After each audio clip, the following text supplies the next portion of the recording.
Recipe আপনাদের সাথে share করব। তো মামুনি ভুট্টা নিয়ে আসছিল 5টা, এখান থেকে 3টা আমি ভালোভাবে ছিলে নিয়েছি। দেন এই ভুট্টার ওপরে যে একটা মশলা লাগিয়ে দেয় মামারা, সেটাই আমি আজকে বাসায় বানাবো। জাস্ট ওয়াও ছিল এইটা। তো আপনারা সব কিছু দেখতে থাকেন কিভাবে কি করলাম। এখানে আমি ধনিয়া পাতা নিয়ে নিয়েছি, সাথে 2টা কাঁচামরিচ, কিছুটা আদা স্লাইস, কিছুটা রসুনের কোয়া নিয়ে নিয়েছি। এখন এটাকে ব্লেন্ড করে নিব। আনফর্চুনেটলি আমার ব্লেন্ডারটা নষ্ট হয়ে গিয়েছে, এই কারণে আমার পাটাতে এটা পিষে নিতে হয়েছে। যাই হোক, আপনারা ব্লেন্ডারে পিষে নিতে পারেন অথবা পাটাতেও পিষে নিতে পারেন। দেন এটার মধ্যে স্বাদ মতো লবণ, ম্যাজিক মশলা, এরপরে ঝাল আরও অ্যাড করছি, চিলি ফ্লেক্স দিয়েছি কিছু আর কি।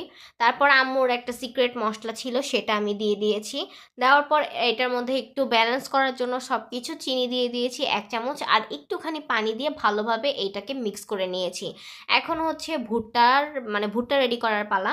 এইখানে তো আমাদের কাছে কয়লা নেই, বাহিরে তো কয়লাতে এইগুলা পুড়ে দেয়। তো আমি আস্তে হালকা আছে ভুট্টাগুলোকে পুড়ে নিচ্ছিলাম খুব সুন্দরভাবে। আর হ্যাঁ, আমি একটা স্টেপ ফলো করছি, আপনারা চাইলে এটা করতে পারেন, আর নয়তো বা একদম এম, মানে লো আছে এটাকে আস্তে আস্তে করে করে নিতে পারেন। আমি এই জিনিসটা দেখাই নাই।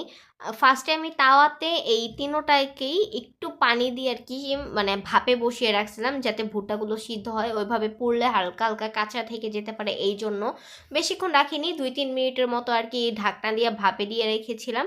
এরপরে আমি এটাকে সুন্দরভাবে পুড়ে নিয়েছি।